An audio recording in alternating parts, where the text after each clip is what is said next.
Well, we have the privilege this morning of having a friend of ours here, a friend of mine, Keri Ladouceur, and we'll kind of do the introductions when you get up here. So why don't you come up, Keri?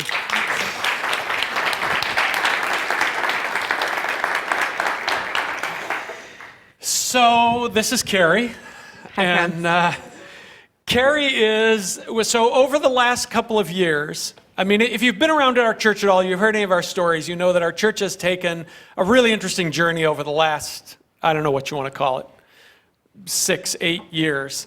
And that journey has included rethinking some things that we thought about the Christian faith, some of our understandings of the Christian faith, some of our understandings of what it means to be the church. But the biggest result of that has been that our view of the love of God has gotten massively more expansive, and the way we see people has deepened.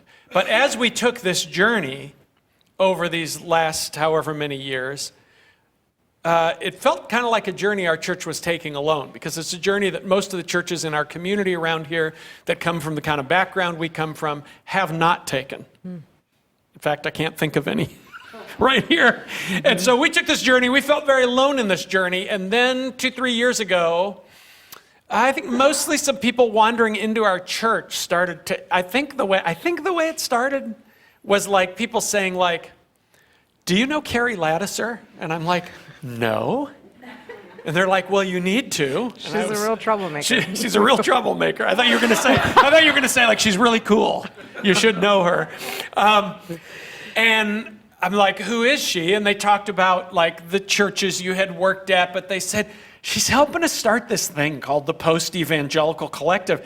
They're kind of talking about the stuff we're talking about or that your church is talking about. And I was like, "For real?" So we have become a part of. We just call it PEC for short, sure. But because it's a mouthful, Post Evangelical Collective. Tell us where that name comes from. What is that? Sure. I think when people hear it, they go, like when I think of just the word collective, I think of the Borg, prepare to be assimilated, right? So it's kind of the opposite. and the right, kind of the opposite, right? Sure. And the post-evangelical part is like, oh, what does that mean? So sure. Help us. Essentially, I mean, I even love to let people know we didn't necessarily set out to start something called the Post Evangelical Collective, but it was this really small group of pastors and artists and like leaders in the church that were asking some similar questions, journeying or wrestling through some similar things. And we initially got together and said, what if we got everybody together for lunch? Like a round table conversation. We thought 20 people would show up. We hosted it in South Bend, Indiana, which is not necessarily a destination location. The garden spot of America. Yes. And we had about 120 people sign up to come be a part of this first ever gathering. And so then the name kind of stuck because it felt descriptive of what was happening in that it was a group of people really trying to reimagine some sort of faith paradigm or way of following Jesus or way of orienting the church beyond or subsequent to the evangelical model that so many of us had been formed in. So Post Evangelical Collective, it's this collective of artists and leaders and churches, and there's several denominations engaged now, really trying to dream and reimagine what is a faith paradigm beyond the one that we have all been steeped in, the one that, is in the headlines. You can read about what an evangelical Christian is or believes or advocates for. So it was trying to, you love the transcend and include quote from Richard Rohr, and it was trying to name, this is the formation many of us come from, but we're trying to dream new dreams about what comes next, what comes beyond, what is subsequent to that model. And despite my Borg comment, I like what I like about the collective language is it isn't just like, it's not a new denomination. It's not like, oh, this is just for churches. Gee, do you fit the model? Do you want to join? It's more like a party and a conversation, sometimes a grieving space, where people are finding their way into connection with the PEC. Some of them are pastors like me. Some of them are churches. Some of them are artists. When we were at the conference in Nashville, which was like number, 4, 5? 4 or 5 of the national conference. And then we've done some regionals too. So it was our first one. And there were people there who were just there like, I heard about this and these are the questions I'm asking, so I came. So I registered and I showed up. And they weren't representing their church, right? They were just, so it's kind of a room with a lot of doors. Yes, we were yesterday gathered for a regional conference, and somebody came right up here to me. in Andersonville, in the city. A former colleague of mine who is evangelical, some staff members from his church were there, and they were like, please don't post pictures of me because they don't know that I'm here, which happens every time we gather together. Well, okay, so I think I can say this, but so we were at First Free Church in Andersonville yesterday for our little regional kind of PEC conference, and the pastor is Matt Tinkin. And I remember when Matt started showing up at our kind of regional pastors' lunches, right? And it was kind of like that. It was kind of like, my church is on a journey. We're asking some fresh questions. Yes. You know, I kind of teased him. Like the second time I met him, I pulled up his church's website and their statement of faith. And I said, I don't think you believe half of this stuff. And he goes, I know, you know. But it's kind of that thing, like, is it okay? Is it okay to ask these questions? But before we get too deep into that, give us a little snapshot on who Keri Ladouceur is. Whatever you want to give us. Yeah, as a person. This is such an interesting question to answer, right? You mentioned my bio in the last It's service, too vague, which says, I know. yes, that I am an incessantly curious question asker, which is true of me. And to sit on the other side of me, it can feel like interrogation sometimes because it's like the more I know, the more curious I am, the more I want to know. I'm a mom. I have 2 kids, a 16-year-old daughter and an 11-year-old son. We live in Raleigh, North Carolina. I'm an amateur poet. Like, I love to write poetry. It's something I did actually as a kid when I was 9 years old, and it's come back as an adult in a new way. Me too, by the way. That's another interesting thing. Yes, yeah, yes. I don't have enough time for it, but yeah. Yeah, I think there's probably something in all of us that brought us joy and life and delight at 9 years old that we should return to for whatever that's worth. Yeah, I love being a mom. I'm a sister. I care deeply about like my friends and family and love to figure out what it looks like to love people well and offer kind of present, safe space for people to really be seen and show up as I learn how to be seen and show up.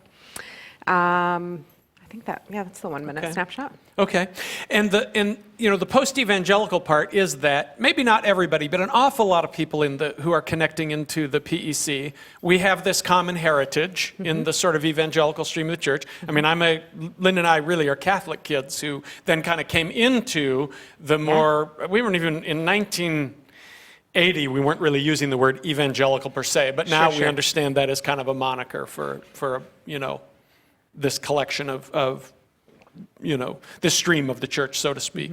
And you were a pastor in multiple churches in that evangelical stream of the church. And again, it's up to you how much you do or don't want to talk about this, but you were on staff in the largest evangelical church in the Chicago area. And that initially for you was a kind of a good and expansive space. And that kind of leads into my question, I guess, about like, I want us to transcend and include. I want us to talk about the good things that part of our journey has given to us. Sure. And so what was that for you when you came into Willow Creek and that expansive space? Yeah. I had grown up off and on in church, like a Southern Baptist kind of faith tradition in Florida, and I left home really early. I know that's another thing that we have in common, and really left home disillusioned. Like, oh, I knew what the home life was like. There was a lot of addiction and adultery and abuse in the home I grew up in, and then I kind of imagined like, oh, everybody shows up to church on Sunday and they're all just kind of putting on. Like, they're hypocrites. They don't really believe what they say, or they would live differently.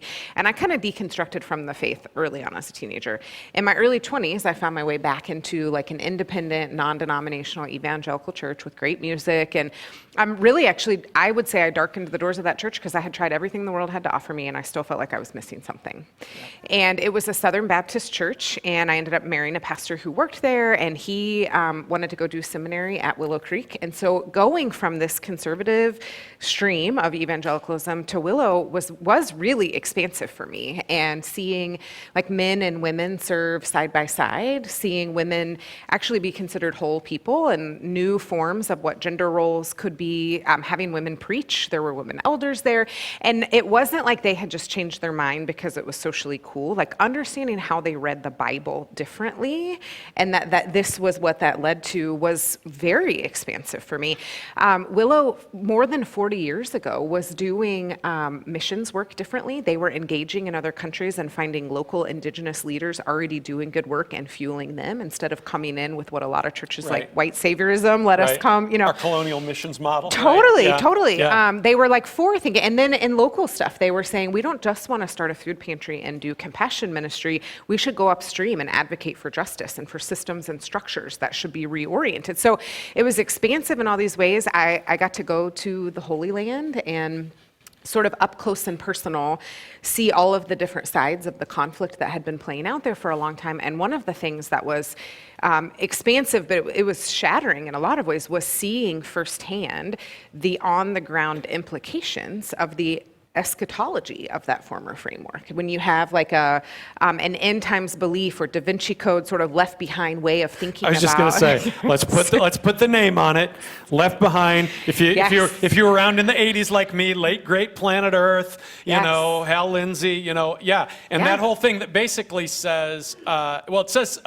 Lots of things. It says lots of things, sure. you don't have to care about the world or people or the environment because Jesus is coming back tomorrow and he's going to burn the whole place. Totally. So just make sure, somebody uses this phrase, huddle by the departure gate, right? Just huddle by the departure gate, ready to go, But the other thing it does is it reads the Bible a certain way that says that you look at the Holy Land and the nation of Israel historically a certain way that, I'm just explaining this because I know a lot of people don't understand this, that you look at it a certain way, which means that then as a Christian, you back Israel, and here's my phrase, no matter what. And the net result is that we adopt this mentality of you almost can't ever say, like, maybe they shouldn't do that. Right? Because you're like going against God. And that's part of that whole, eschatology, that whole framework. Yeah, totally. And you went to the Holy Land and you saw, there's implications of this. Totally. And the geopolitical state and then the Israel and the Bible, like there's some differences here. But if the belief system that I am a part of leads to this, what does that say about the God that I worship? And so, and understanding the plight of Palestinian Christians and the implications of like the advocacy of Americans, the financial, I think pro-Israel organizations are the number one thing that Americans give to. And so having to see, and this was what the church wanted to do, was expose us to, there are real implications on real human lives of the things that we believe. So in all kinds of ways, I appreciate Willow and how expansive it was in taking me back to the text and back to the way of Jesus again and again and again. Yeah. Anything else that out of that season of your Christianity that you would say, this was a good gift I was given there? I mean, there were so many good gifts that I was given there. And even it was the place that my leadership was really validated and empowered. I got to bring like lots of creativity and carry significant leadership weight in this church. And in former versions of church, some of those gifts were like put in a box and put on a shelf. Especially as a woman. Totally. Yeah. I found my voice there in a lot of ways. It was a really formative space for me. And eventually a space that went bad for you. You don't have to talk about that if you don't want to, but it, and that had to do with being a woman on the staff of that church. And if you know the story of that church, we don't have to go into the whole thing, but you know that there was a great unraveling that happened around the senior pastor. And you were one of the women on staff that came into the orbit of those unhealthy and unseemly things that were.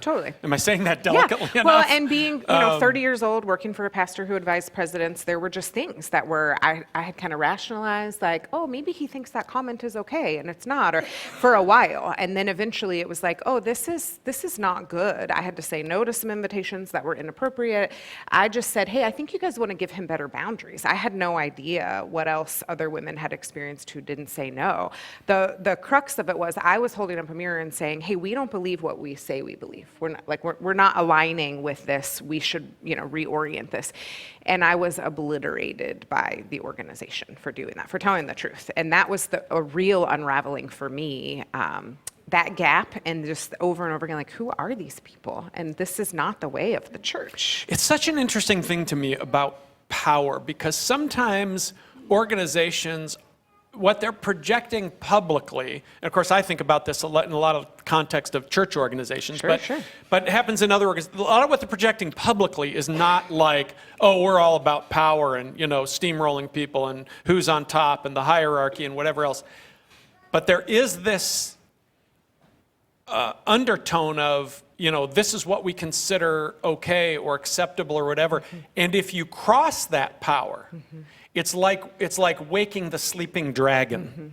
Mm-hmm. Mm-hmm. And I've seen it many times, mm-hmm. where it's like, and it catches you off guard because you think, well, they don't look publicly like a dragon every day, mm-hmm. Mm-hmm. But then, mm-hmm. so that obviously had to be devastating. What did that do to your faith journey? Yeah. It was a 1.5 year long process of trying to engage with them and figure out, how do you show up to power in these conversations? Really invalidating and diminishing, but I knew what was true. I had no idea what they were really trying to kind of cover up and protect, but it just felt like such a misalignment of all the things that I thought that I believed or expected from these people who led me, informed me, and shaped me. And it was a real shattering. Couldn't get out of bed, couldn't keep food down. It was like unfolding more and more over the course of a while. There was relational loss. There's still relational loss from that era. People who were in the room when my kids were born that don't talk to me. Financial loss, there's vocation loss. And I think I really had to wrestle with, I had been handed what I would call now a spiritual prosperity gospel.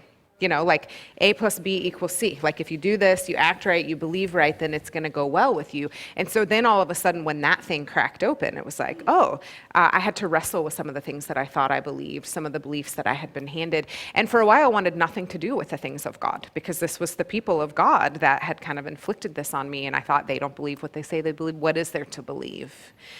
In that season, I was also doing some pretty intensive trauma work and counseling and trying to figure out how to pick up the pieces of this. And I began to notice what I would call, when I couldn't speak the things of God, I would call them synchronicities of the universe. And some of them were in just really practically. I know you're there, but I can't name it the way I used to name it. So... Yes. It just is. Yes, it just is. Well, and now I'm that is often how the Spirit of God is working, right? But somebody tells you a book, and then the next day the book comes up, or someone comes to your mind and you reach out to them and they're like, you have no idea, I needed encouragement. Those kinds of things. And I was learning about neuroplasticity and about how our bodies are wired to heal and how we actually can. So I just kept finding signs of the divine as much as I was kind of trying to run from God. And then there were two things, in conversations with my counselor, again, struggling to function as a human. I was how do you keep doing what you do? How do you keep going on in the midst of so much devastation and front row access to all of these things that you have to hear? And she said, I've tried to live really connected to beauty and just aware of it. And I started trying to pay attention to beauty. And then we talked about, she at one point was what do you think is God's posture towards you in this?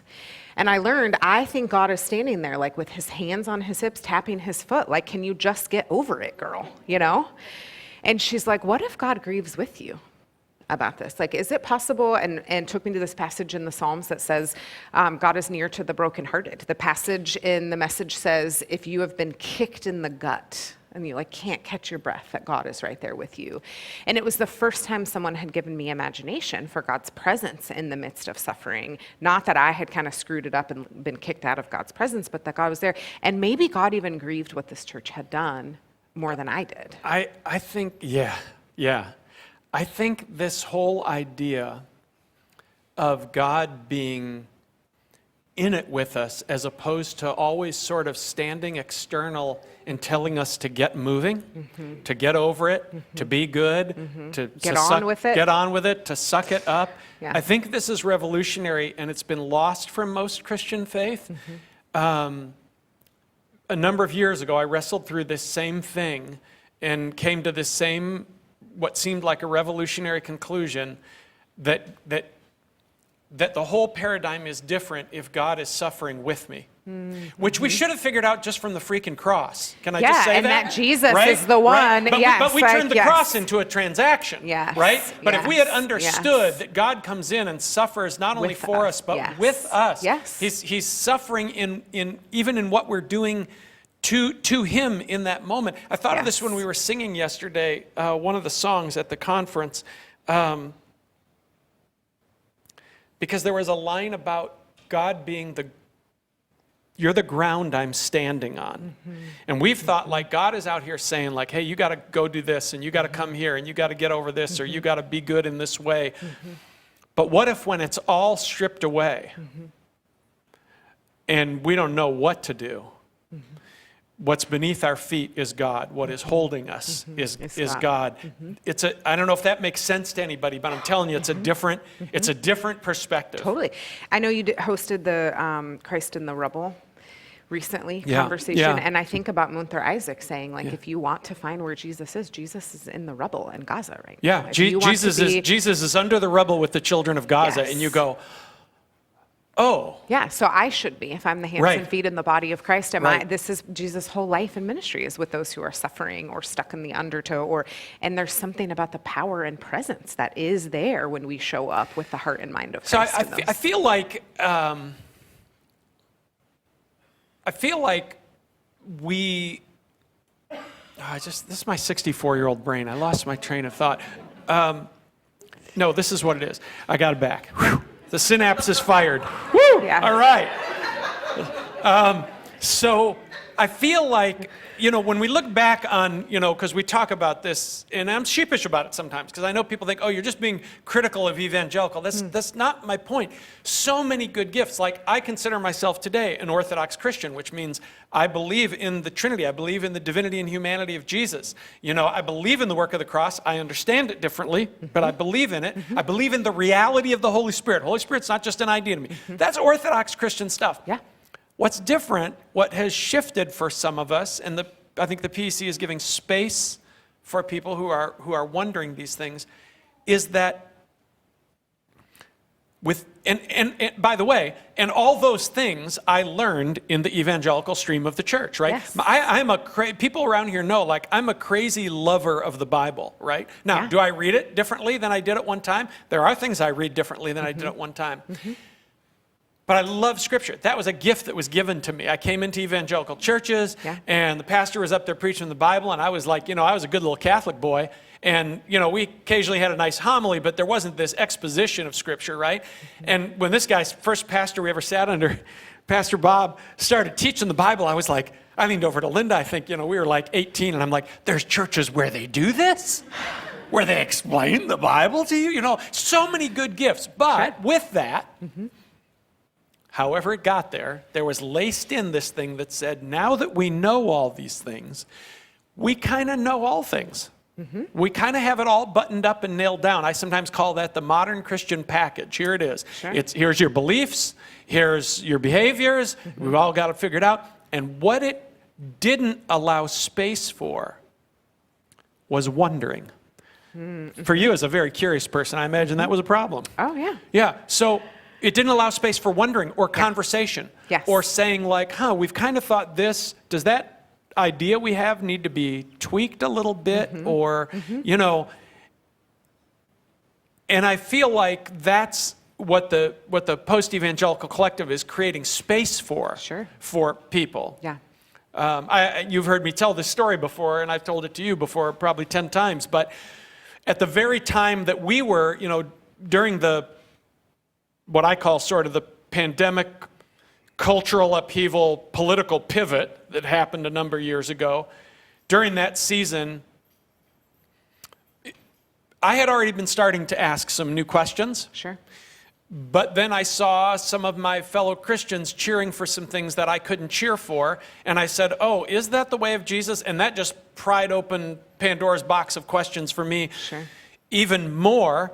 And But it was a very lonely journey, you know? I mean, there were Sunday afternoons where Lynn and I would go for a walk, and we would be talking about stuff that I was wrestling with and she was beginning to wrestle with, and it was like, can I talk about this question with people in our church? Totally. Yeah. And then as our church started to say, like, you know, because we kept a lot of our church through that weird transition, and as our church began to talk about those things, it was still a lonely journey in the sense that I had some connections to pastors around here. They all thought I was a heretic for asking any of these questions. Yes. They thought I was a heretic for talking about being a more inclusive church. Yeah. They thought that I was a heretic because I was asking, like, you know, did God really say go slaughter all those people back there? Like, you know, and so we were here. I was here wondering, probably I was the chief one saying, like, is there anybody out there?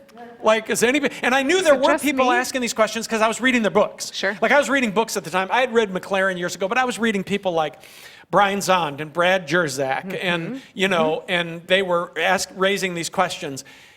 And I thought, yeah, but where are they? Like here, where I live, right? Yes. It's one thing to read these guys' books.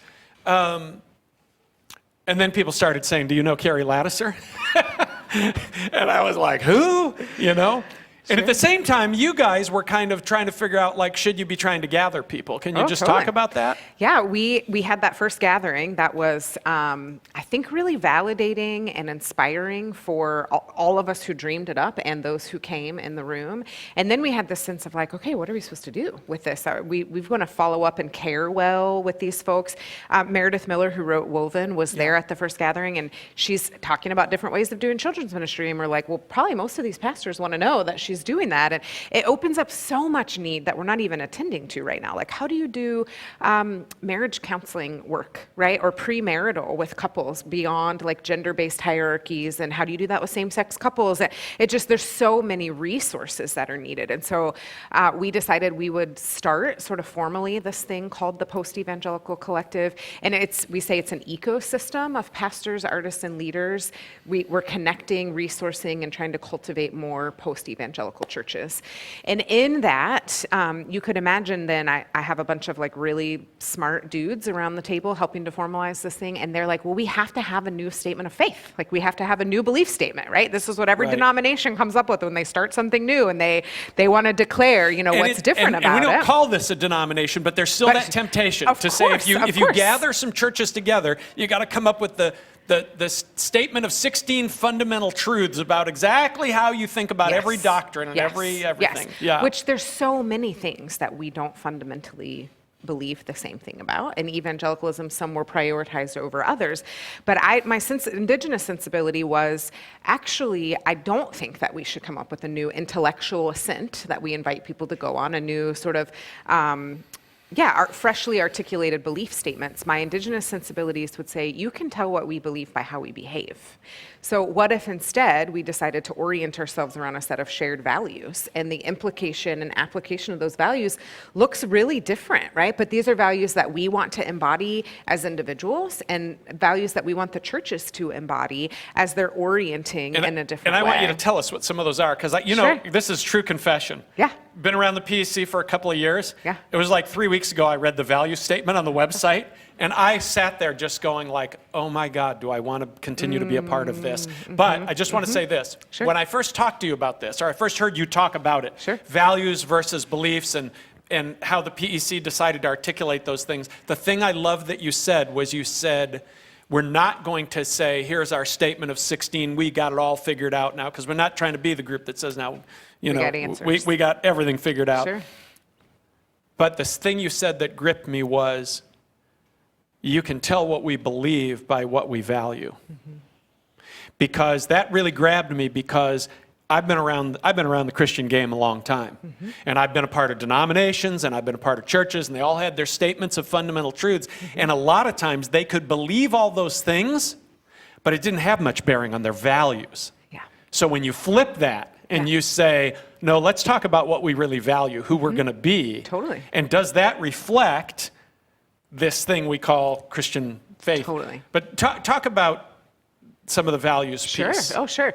And you get this if you have ever had to make a hard decision, right? Like you have competing values in your decision. It's really helpful to know what is the highest value in making this decision, because they adjust or change sometimes. But the values that we agreed to are the life, teaching, and ministry of Jesus is a value that we want to embody. And even the previous paradigm I came from was much more about the death and crucifixion of Jesus than like what happened after Jesus is resurrected, which has a lot of bearing on what I believe these days. And a sort of doctrinal unpacking of Jesus, Totally, right? totally. And I want you to go on with the list, but I just want to stop you there because I think sometimes people hear us talk about creating this expansive space and how it changes the space we have for understanding ourselves, doing the inner work we need to do, or how we see people and what ministry looks like and how that becomes a much more beautiful and deep and expansive thing. And they think, oh, you guys are just talking about a bunch of ethereal stuff. And then number one value is what? The life, ministry, teaching of Jesus. Because what we did in the modern church is we came up with all this stuff that we slapped Jesus' name on. We said, that's what Christianity is. But if you go back and you say, I'm going to go to the Gospels, I'm going to hang out with Jesus and see what his life was, how he treated people, what he taught, how he ministered to people. Now I'm going to hold my whole Christian package up against that. Some of that stuff's going to fall. Totally. You read the Bible through the lens of Jesus being the full embodiment of God. It changes how you read the Bible, right? It changes how you understand so much about the Christian faith. Can I bring out one of my favorite Bible verses? Please. Hebrews 1:1. In the past, God spoke to us in lots of ways through our fathers, but in these last days, he has spoken to us by his Son, who is the radiance of his glory and the exact representation of his being. Yeah. Yeah. Full stop. Full stop. Life, ministry, and teaching of Jesus, very central to this. We said that we believe one of the implications of that then is holistic justice. And we have said that that's both inner sort of work, internal justice around wounds and things that need to be tended to inside of us, and that justice in the world should flow from that, not necessarily like taking the anger and frustration from the wounds we've experienced and have justice just be an external thing. Those things have to go. There's some things inside of me that need to be set free for me to holistically show up into the world. Right. So we said holistic justice, we've said full inclusion, and lots of our kind of siblings and even friends in Texas right now are like, can you make sure that that value is not just LGBTQ plus inclusion, but is also nationality and ability and gender identity and sexuality, that's full inclusion of anything that could hold us back from having a seat at the table. Because there's a lot of exclusion on the table in our culture right now. In That's all probably why sorts those of friends are ways. saying, can you make sure we're articulating the fullness of this value? Totally. The fourth one is deep and wide spiritual formation. I went to seminary as a part of my kind of reconstruction journey. I was so disillusioned with my experience with the church. I'm like, well, then what the heck is it supposed to be? And so I went and studied the Bible and did seminary and was just aware of there's like one predominant perspective that we get on the text in Christianity. And so I was reading womanist theologians and queer theologians and liberation theologians and understanding how other people from a different social location view the text has transformed how I read it and how I read it in community with other people's experiences. So we've said deep and wide spiritual formation. And then the fifth value is that we want to hold a gracious posture.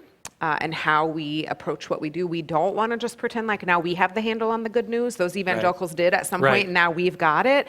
One of my colleagues talks about this idea of progressive amnesia. And she says how quickly I can forget that I was formed in those places and that I used to believe those things. And when I remember those versions of myself, I can be a little bit more compassionate to the people who are still stuck in them. Yeah, it's just like looking at your parents and sort of, when you realize that like my parents were formed in a certain way, they came out of a certain kind of family, and then you're a little more compassionate, Totally. I feel this way towards men right now. They were formed in some particular ways, and I love them enough to want to see that change too. And I mean that from a place of empathy, truly, yes. I don't know what to do with that. You're doing it by what you're doing here at this church. Just on that note, I have wrestled a lot over the years. Like, I don't know if you've ever heard me tell this story, but I was a really tender-hearted kid. Cried compassionately for other people, got my own feelings hurt easily, and I hated it because people, the other guys were always criticizing. So you're supposed to be tough as a guy. So, by the time I was a teenager, I was determined to be, the toughest I could be, and I kind of was, and it kind of made me a jerk. And then I became a Christian, but I all that part of myself I'd walled off, all that emotion. I kept those walls up, even as a Christian. And my Christianity became kind of hard because of it. I was the Bible answer man. I was beating everybody up with the Bible, and I was the guy with all the answers, And then when tragedy in our 20s came in multiple forms to Linda and I and our kids, it broke me down. And I started to weep over the difficulties, literally weep. Sure. And I said to God, I don't want to be a soft-hearted man. And the Lord said, well, that's too bad, because that's how I made you. Yeah. And I was like, and so I've really wrestled. I mean, you talk about like men and the formation of men. That's a whole nother topic. Totally. But I have taken that journey of in fact, even you guys have heard me say it in our church. When I talk about being soft-hearted, I always make sure to mention, listen, I own all the power tools, okay? Like I don't want my man card taken away, Yes, yes. So I have an 11-year-old son, and I think about this often, and have read Bell Hooks says, if you as a parent don't strip them of their emotions and their heart, don't worry, the world will. Yeah. And so I think about that genuinely with empathy, what we have done. So I say that in love. Yeah. Yeah. I know you do. We're kind of almost out of time here. I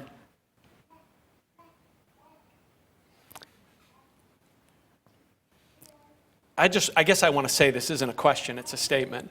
I think the story I started to tell is, you guys were trying to figure out, should you be gathering people? We were on this very lonely journey. And PEC is nothing less than an answer to my prayers. We were a part of an evangelical denomination for a long time as a church. Yeah. And we didn't leave angry. It just wasn't a fit. It wasn't going anywhere, and it kind of wasn't a fit. And the relationship, I always say it was like a long-distance marriage that one day we kind of looked at each other and said, why are we still married, And so we brought that to an end, and we went back to being a, quote, independent church, and which I suppose in some ways we still are. But I didn't love that. I always had this dream of more connection to the broader community of Jesus, to the larger body of Christ, to use that language. And we didn't have that anymore, and now we do. And I cannot tell you how, when I go to a PEC lunch with a few pastors or a gathering like we had yesterday, and I think, my God, we have a family, and we have a family in a space where everybody doesn't have to be at the exact same place, where it's okay to ask questions, We all love God. We're all trying to take a journey. We're at different places with our wounds and our healing, or our theological questions, or our figuring out of the gospel, or how to do the ministry of the church. And we're going to help each other figure it out because it's safe, right? Well, I couldn't even ask those questions in other settings. And now we're in a setting where we can not only ask the questions, but people are saying, how can we help you figure that out? Totally. And it's so I just want to say thank you, I think, for that. I talk to pastors, artists, leaders every single week that are working through this, and they feel lonely, and they feel a little bit beat up, and they have their own stories of loss or being called heretic with the other pastors in their community. And I'm just convinced we cannot, and we're not supposed to do this alone. So your presence and the presence of LifeSpring makes a difference to other folks in this space. And that's how it works, right? Is we make a difference to each other. Well, I'm less lonely, just so you know. I'm less beat up, and I'm more comfortable with being a heretic. Yes. So, and you seem to have some creativity and imagination too these days. Yeah, it's good. This is kind of our extended family now, guys, as a church community. I joked with Keri yesterday from the platform at our gathering that I wasn't sure how she became the leader of the group of misfit toys, but there are a lot of PEC churches now across the country, and more kind of connecting in all the time, and I'm grateful for that. And Linda and I are gonna have lunch or coffee with the woman pastor in Peoria soon, because she's apparently very interested in the PEC. Yes. Which is interesting. So, we got to build our brand in our area. Oh, totally. Yes. So, this is our extended family, and we we not only, selfishly, they've really been a lifeline. Keri and the PEC have been a lifeline for LifeSpring. We want to be we want to be a contributor to the PEC. We want to help keep this thing, make it viable, sustainable, because what's happening across our culture is more and more Christians, pastors, churches are saying, like, there's some questions we got to talk about. And they don't know where to do it. And the PEC is a place, a community where people are finding their way into saying, hey, can I wonder about these things here? Can I grow in these ways here? Is there healing for my wounds here? So it's so good. But we don't just want to be a selfish recipient. We want to be a contributor. And so one of the ways, when we had our budget discussions a few months ago here, I asked our board here at LifeSpring, would we be interested in carving out a little piece of our budget to contribute to the PEC? Because I know none of you know this, but I know this, like, you know, the PEC doesn't have a world headquarters, by the way, and it doesn't have like a big staff, and I don't think Keri's been paid. Or a travel budget. Our travel budget. I don't think Keri's been paid very much since she's been doing this job. So like, this thing needs to be sustainable and viable. So I asked our board, would we do that? And they were kind of like, well, we kind of figured out the budget mostly, and this year that would be tough. So the alternative idea we came up with is that we would give all of you, all of us as LifeSpringers, because Linda and I will be doing it, the opportunity, if you want to, no pressure, to contribute a little something additional to the PEC in your giving through LifeSpring. And if you've done the online giving, which like I think 90% of you do, when you get to this screen on the online giving and there's that drop down of the things you can contribute to, there's now a line that says support the Post Evangelical Collective. And so you could, whether you're setting up automatically, however you do that, I just do mine manually every month. But either way, you can pick that drop down and you can add something for the Post Evangelical Collective. So I know not everybody in our church is going to do that this isn't as high a value for everybody in our church, but I'm hoping that some of us will do it. Otherwise, Keri's going to come back to me and say, nope, nobody from your church does it. So, anyway, but I just want you to be aware that that's there. And I guess what I want to say is, this is a pretty big thing God's doing in the church, and I think we're early adopters, if I can use that phrase. And this isn't going to be here for the mid-adopters and the late adopters if we don't help it be here. And so let's be a part of what God is doing in our culture in bringing about fresh expressions of this Christian faith and this spiritual journey that are really life-giving. For people. Yeah. You want to say anything else? Well, I want to say thank you to you, and to the rest of you, that you would say yes to that sort of internal wrestling. And I know all of you who have stayed to be a part of this place have said yes to that internal wrestling or invitation from the Spirit to open your imagination to what could be. It encourages the work that we're doing in tremendous ways. So thank you for saying yes to that invitation. Thank you for saying yes to the courage it takes to have imagination in this time. We're at a deficit in a lot of ways. 18 million people have left the evangelical church since 2016, or would say the evangelical church left them. And so what it looks like to try to embody the ways of Jesus in this time means so much. Yes, so that's a good thing to put on, to cap this with, is people are leaving church in America faster today than at any time in American history because they are disillusioned with what the church is saying the Jesus thing looks like. Yes. Right? Yes. And so we need what's happening, what we're describing in these different churches, places, people, the PEC coming together as a broader community. Totally. This is all about saying you don't have to leave Jesus if you're frustrated with what Christianity has become. Totally. You don't have to. There are places that you can go. There are safe places to ask questions, to grow, to become. Yes, precisely. And you guys embodying that means a lot to this work, so thank you. Yeah. Hey, let's hear it for our friend Keri Ladouceur. Thank you.